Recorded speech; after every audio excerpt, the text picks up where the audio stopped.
Sylvie Hasmi, bonjour. Bonjour. Vous recevez ce matin M. Abdelaziz Belkhadem, le secrétaire général du FLN. M. Abdelaziz Belkhadem, bonjour. Bonjour.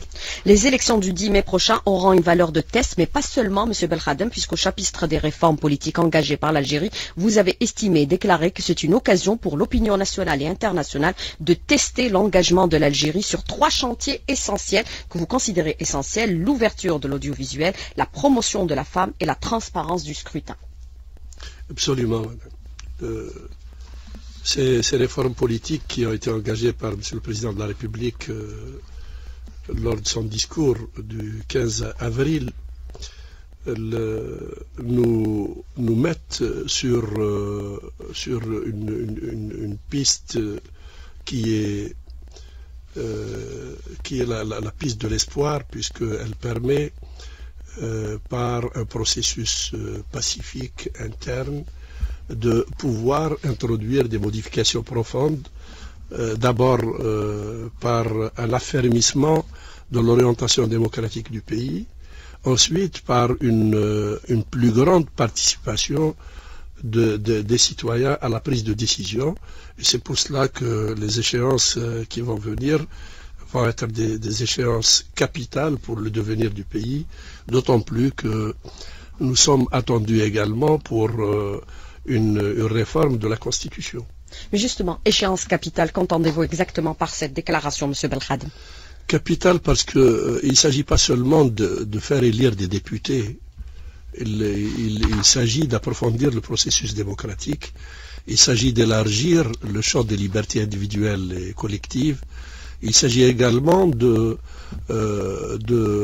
réformer en profondeur, je l'espère, la Constitution algérienne, parce que le flou normatif qui caractérise la Constitution de 96 ne doit pas toucher la norme suprême.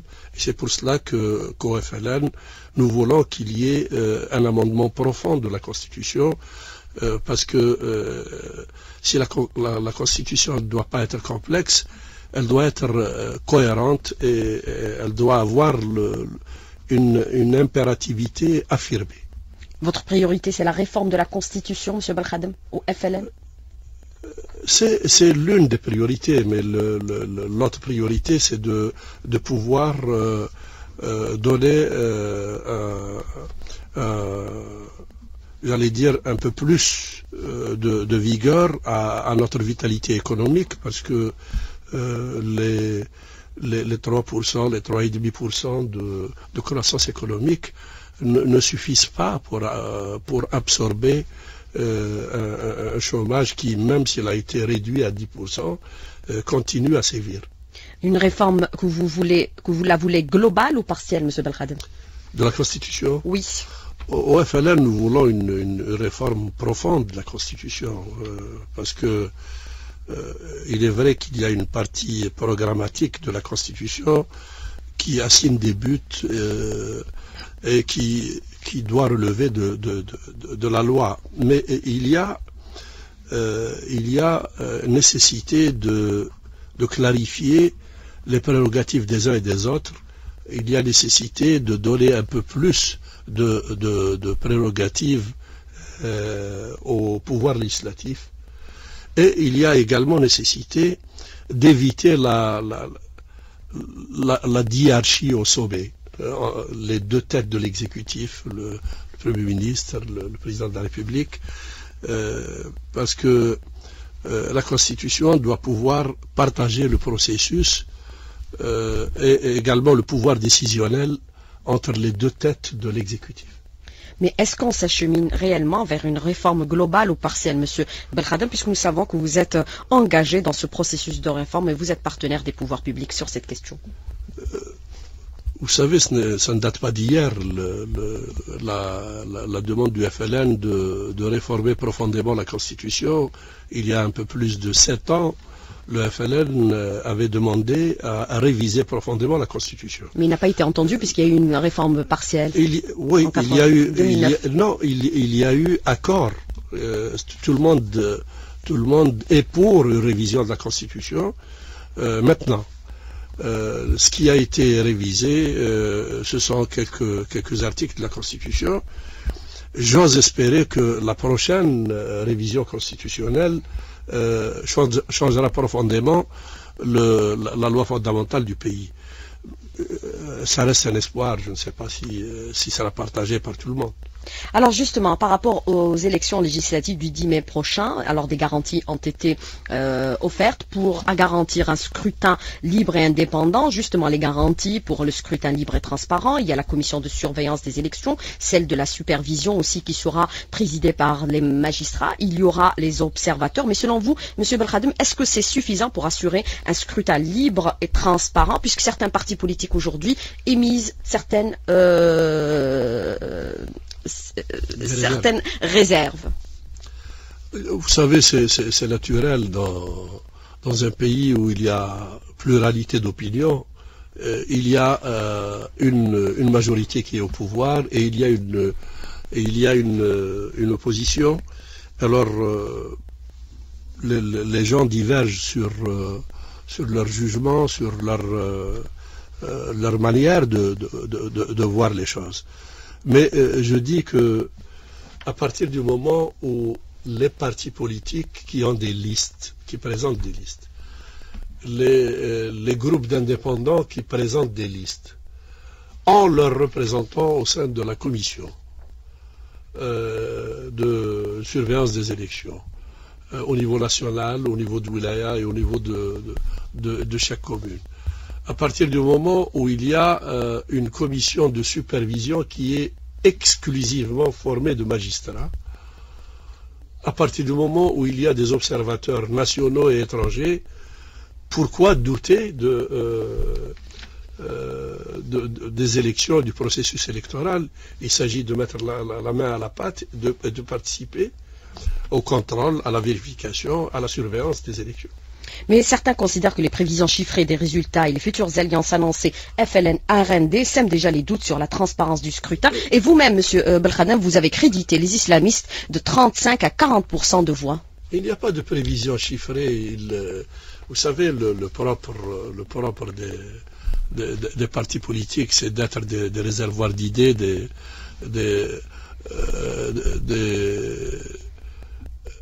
des formations politiques qui n'ont pas d'alternative, qui n'ont pas de programme, qui n'ont pas de projet à présenter, n'ont rien à faire sur la scène politique.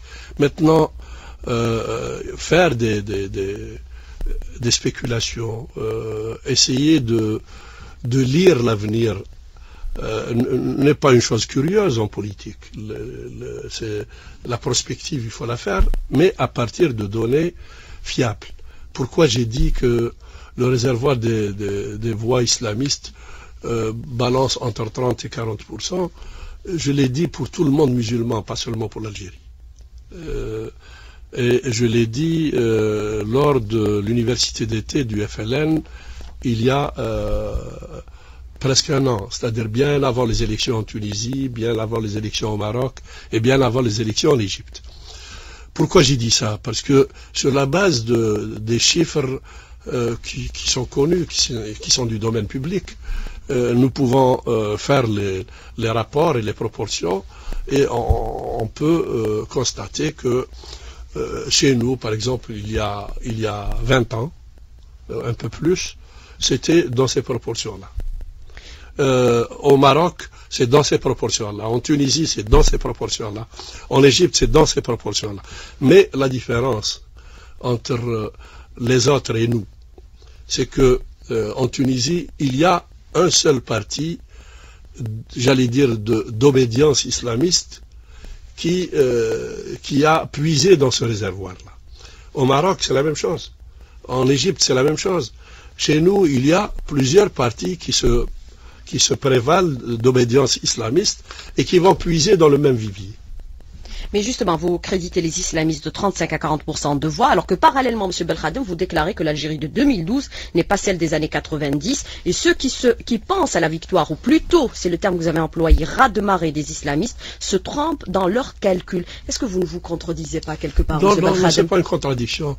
Je viens d'expliquer que les 30 à 40%, c'est un vivier commun à plusieurs partis d'obédience islamiste. Donc, il va y avoir un partage de voix entre toutes ces formations politiques.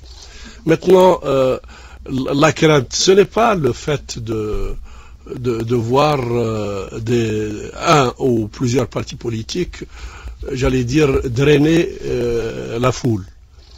La crainte, c'est de voir ceux qui devraient participer à la prise de décision ne pas aller aux urnes. Et c'est là où il faut que les partis politiques de différentes tendances doivent se mobiliser pour pouvoir amener les gens à aller voter et réduire au maximum l'abstention. Alors justement, M. Abdelaziz Belkhadem, beaucoup de questions. On abordait la question justement des partis islamistes. L'abstention profiterait selon vous aux partis islamistes aujourd'hui? Certainement. Comment mobiliser? C'est pour cela qu'il faut maintenant développer les programmes.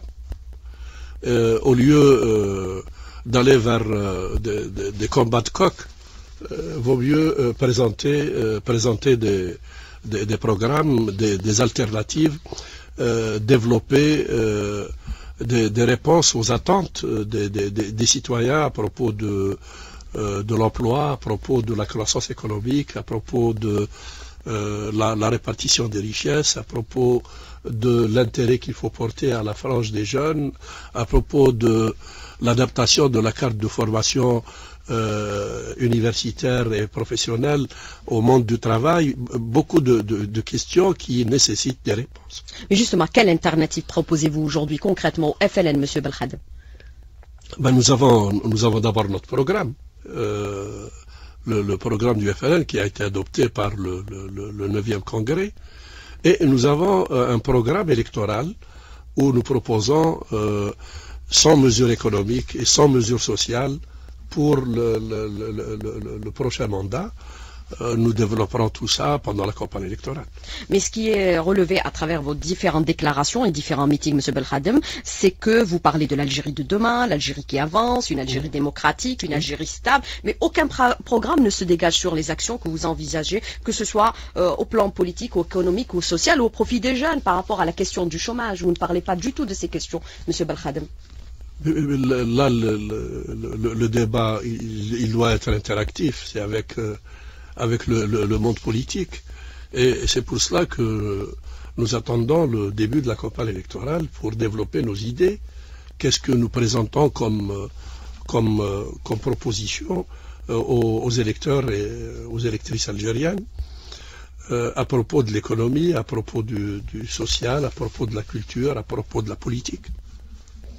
Mais quelle est la proportion que vous réservez aux jeunes et aux femmes? Pour les candidatures aux prochaines législatives, les femmes, de toute façon, nous avons initié un processus qui, je crois, commencera à porter ses fruits lors de la confection des prochaines listes législatives, puisque nous aurons sur les 462 candidats et candidates que nous présenterons 119 noms de femmes et de jeunes femmes.